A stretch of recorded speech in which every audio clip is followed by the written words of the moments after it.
The Wealthy Life is brought to you by investment dealer Raymond James. Life well planned. See what a Raymond James advisor can do for you.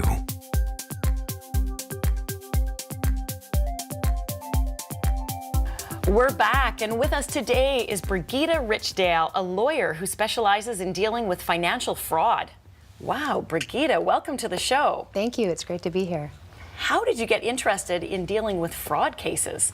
Well, growing up, my father, who was a very well-educated, intelligent man, invested a large amount of our family's money with someone he trusted, who turned out to be a fraudster. Ooh. I watched him go through that, and he acted quickly. He did what few people do. He acted quickly and was able to recover a good amount of that money. But I watched a lot of the people who had invested with that individual, and they didn't fare so well. And so from that, I really developed this passion for justice and said, what can I do? How do I help? Wow, and how old were you when that happened?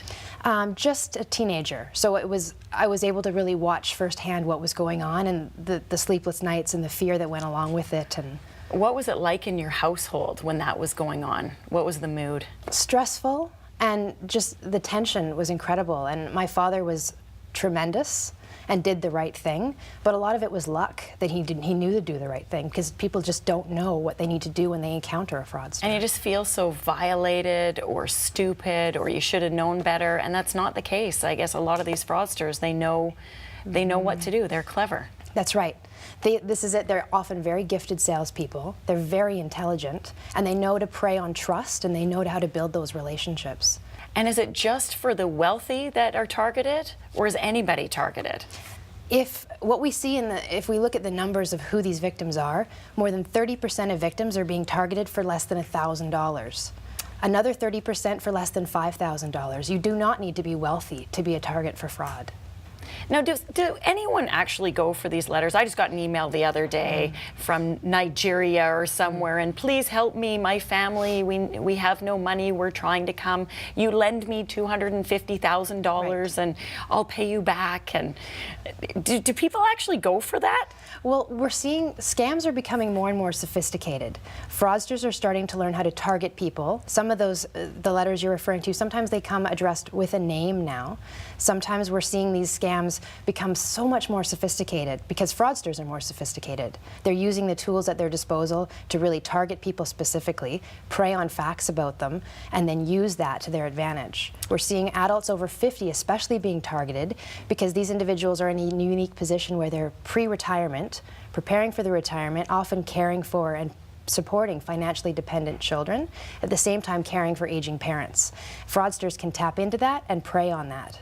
Wow. So what are some of the top, I guess, fraud attempts or schemes that you see? We're seeing a real rise in Ponzi schemes, which is a type of fraud where a fraudster will approach an individual, offer very high returns for low risk, and often the victims start out getting quite large returns. And so what does that do? They reinvest. They want to invest more money, and they tell everyone around them.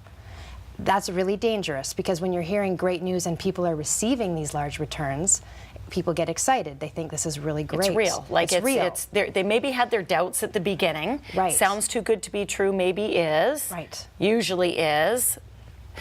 But moving forward, they got their return, so they're thinking, oh, I was worried for nothing. Right. And so in come their family members, in come their close friends. Yep. A couple months later, those stop because what the victims don't know is there was no investment. The fraudster takes that money and pays it. So new investors come in and their investment goes to pay the first investors. Wow. So you're actually getting paid. Those great returns are coming from sometimes your own family members. Oh dear. And so a recent case that I was involved with was a $30 million Ponzi scheme where the fraudster raised that much from 150 people. Holy smokes. That would be absolutely devastating. Now, do they get their money back? Sadly, in most cases, no. Where does the money go?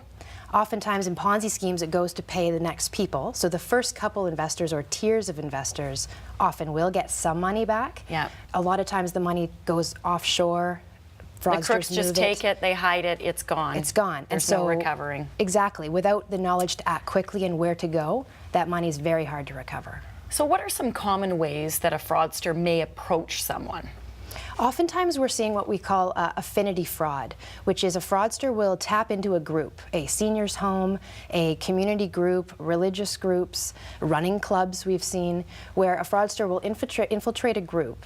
And then as part of that group, if you can get one person on side to sort of vouch for you, the whole group, there's that trust, as I said, is created. And that sneaky. It's sneaky, and it's horrible, because then a lot of people feel a lot of guilt or shame having brought in the people that they're in that group with. No kidding.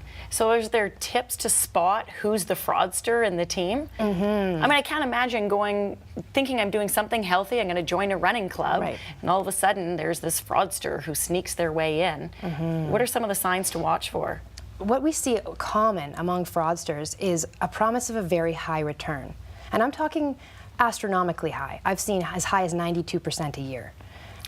But if you break it down per month or per week, it sounds somewhat reasonable.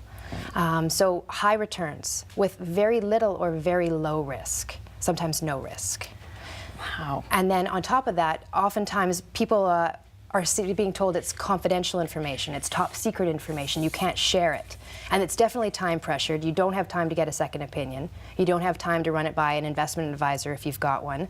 And you don't want to talk to anyone else. They want to control that message. And so those are, if you're being pressured, you're being told it's confidential information, questions to ask. Often looking at, are they registered? Fraudsters are very rarely registered with the bodies they should be, and securities regulators can tell you that in a 5-minute call. Yes. And then on top of that, Google. When I say Google them, yes, it's incredible how much information you can find about someone just looking to see what their history is on Google. Now, you shouldn't believe everything you see on Google, but when it comes to looking up fraudsters, you will see some of the trends there. Exactly. So in a recent case, and I tell people that, the internet is full of information, some helpful, some not. But if you can see on different sites, oftentimes previous victims will communicate about who it was that scammed them. And we had an individual call us while I was at the BC Securities Commission, give us a name of who this individual was, and they managed to avoid being scammed because they recognized and saw them on Google as potentially being linked to a fraud, which was fantastic, but it's knowing how to use that information. So what tips do you have for people to help them protect themselves and their money? Find a solid investment advisor. Find someone who knows what they're doing, is open to questions, is registered, and someone you can really build a legitimate trust with. Behind that, I'd say check the person's regulatory history. There's caution lists, all the regulatory bodies put out lists. Make sure that the person you're trusting isn't listed on that list. And don't be afraid to ask questions.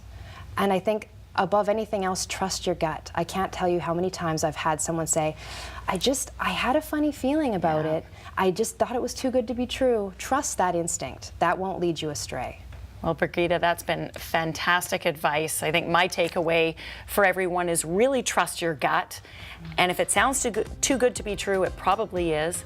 Ask questions and don't feel under pressure, because all of those are big red flags. Absolutely. Well, thanks for being with us today. Thank you very much.